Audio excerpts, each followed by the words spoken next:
So every Wednesday at this time, we're going to talk to the Daily News columnist. You can read him at MLB.com, a great author as well, Mike Lupica, and he joins us now on the K Show. Hi, Mike. Happy New Year, Michael. Same to you. Did you have a good holiday? We had a great holiday, except we all came back. We went to Connecticut to be with the grandkids, and so the whole family was up in Connecticut. And I don't know if you know how cold it was that week, and we all got the cold that the whole world has. Oh no!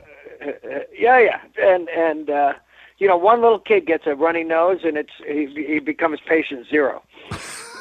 And then you can't stay away from him because you want to be there to see him, and then boom, you get it.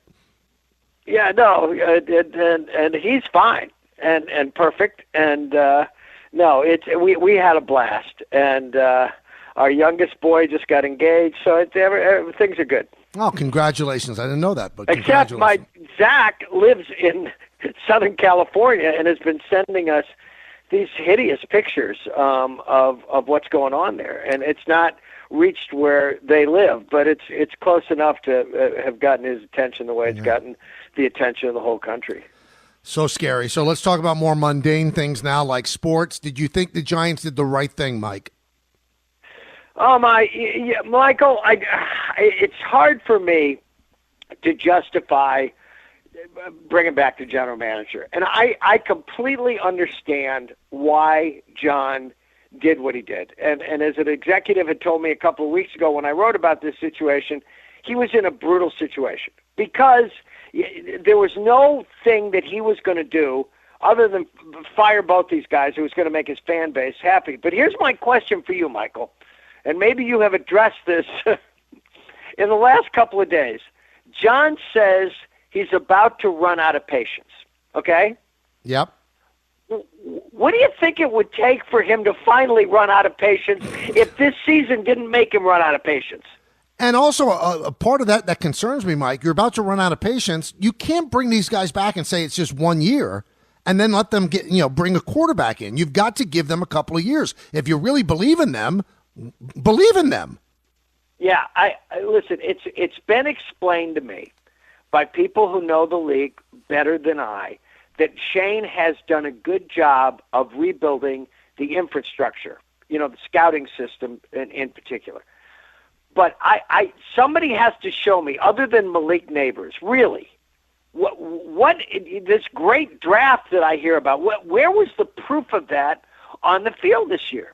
And, we've talked about this. I'm not in the firing business. I don't want to be the guy in the media firing people. I mean, it's like a default position.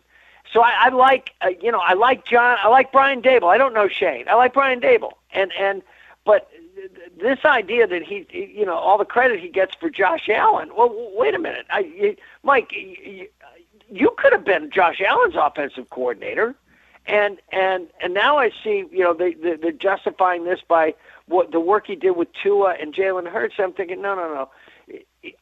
When you look at your program, do you believe that within the next couple of years they can get this thing back up and running? And I don't see it on the field, Michael. And you got to tell me who their quarterback is going to be.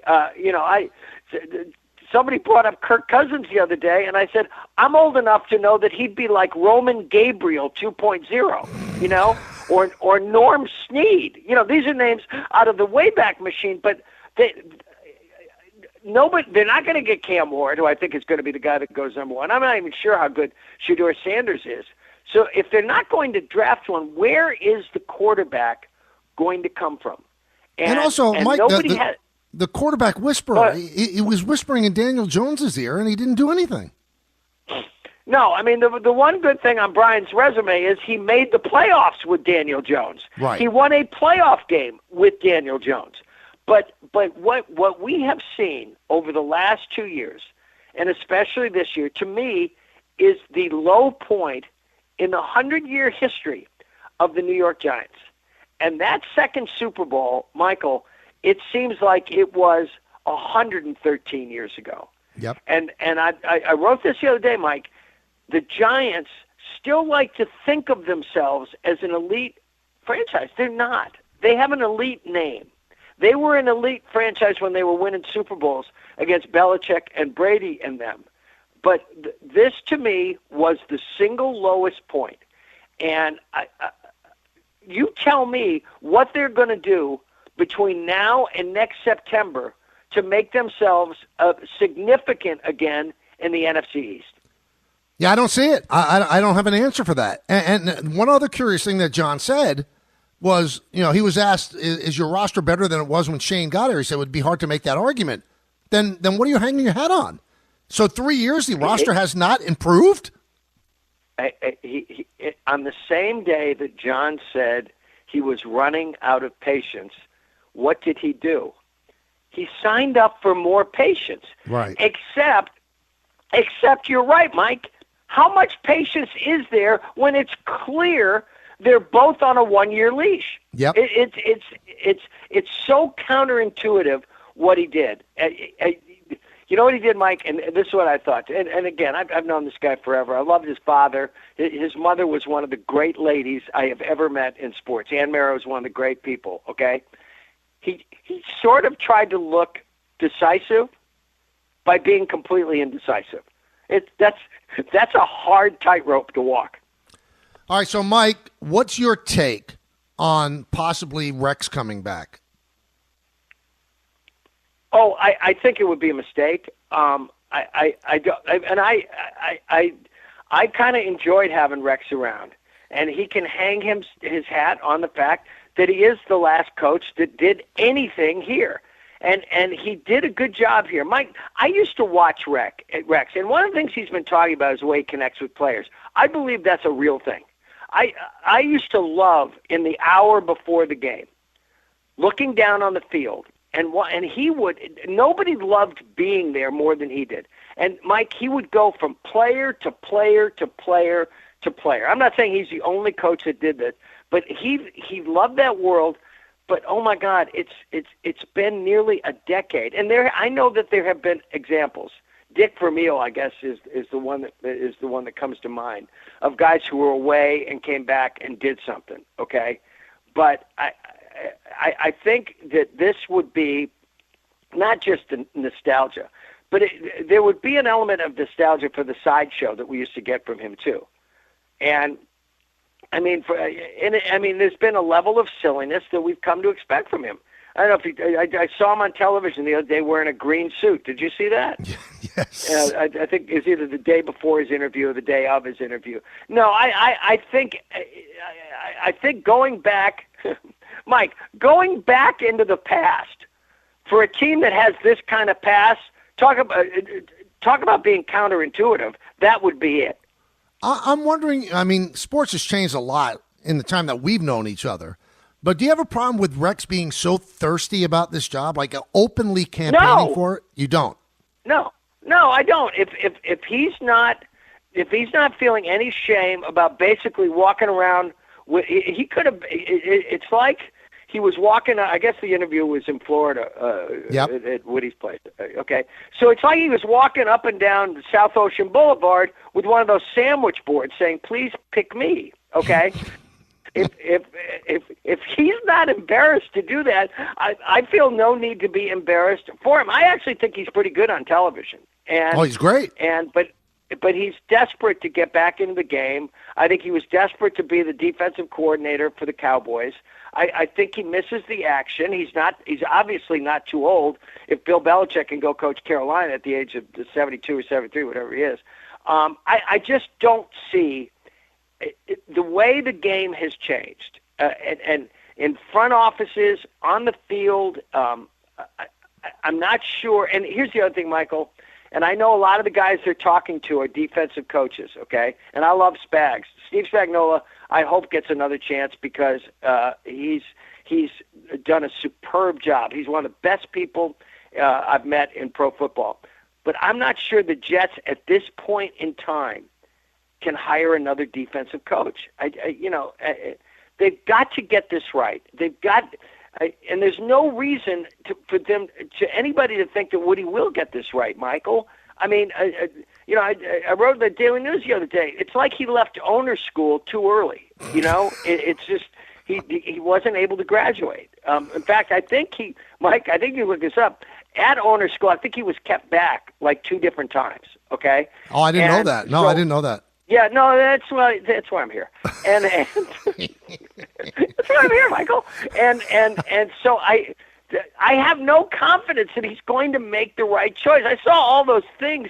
It sounded like he was reading from a script the other day when he talked to the New York Post. It all sounded great, but none of that stuff has he ever put into practice. And he's still living in this bubble, this fantasy world where maybe, it's inferred that maybe that things would have been different if he hadn't been the ambassador to the court of St. James. Well, yeah, right. He also said something in that interview with Brian Costello that I talked about it the other day. It infuriated me. Do you regret firing Saleh after 2 and 3? No regrets. And I remember Buck Showalter once told me, if a manager says I have no regrets about making a move that didn't work out, then they're out of their mind. How could you not have regrets? Right. The team is just cratered after that, Mike. Michael, how can Joe Shea not have a regret about signing Daniel Jones to that contract? He said the same damn thing about a different subject the other day. It's so disingenuous at best and phony and probably in reality for him to suggest that he didn't do that because he thought it was going to give the team a spark. That's exactly why he did it. And the opposite happened. The exact opposite happened. That season, for all intents and purposes, and again, Mike, we've talked about this. I'm not saying that Bob Saleh was Vince Lombardi. He wasn't, okay? We know what his record was there. But they were playing pretty good defense when he left, and I think Woody, he panicked. He panicked, and it's what everybody feared, that he'd be embarrassed that they lost in England where he'd been an ambassador, okay? Mike, it's not like they got humiliated by the Vikings that day. No. Okay? And they were about to play the Bills for first place. Right. If the quarterback doesn't short arm a pass at the end, okay, the way he would then turn around and short arm a big pass at the end against the Bills, the whole season goes completely differently. But he panicked, and then down the rabbit hole they went, and we saw what happened. And the only day that they looked like a real team was on the last day of the season, I don't even count the Jaguars game, when against a Dolphins team playing with a backup quarterback, knowing they were out of the playoffs at halftime because the Broncos were putting it on the Chiefs. I'm curious, Mike, have you watched the Rodgers documentary? I think the name is Anima. Have you watched it? No. No, Michael. The only way I'd watch it is if I lost a bet. Okay. No, Michael. I think you're in line with me on this. Okay. This fascination with Aaron Rodgers completely baffles me. Okay. We both met a lot of loopy guys. Okay, in sports. He's another one. We've both met a lot of athletes who think that they're smarter than they are. That's part of it, okay? We're probably smarter than we think they are. But this fascination, like this guy ought to be in a beer commercial as the most interesting man in the world, has baffled me from the start, okay? He's got cockeyed ideas about vaccines. He's got cockeyed ideas about a lot of things. And having now seen him in New York for a couple of years, Mike, I can understand better that it might not just have been bad luck, that a guy with his talent and who had the talent around him in Green Bay only won one Super Bowl.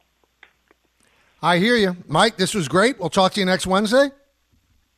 Michael, I will be here. I will be at my post, and I look forward to it. I wish you all the best in your new time slot, but you've done well in every time slot and venue you've ever had, so you're going to do just fine. Thank you, my friend. Happy New Year again.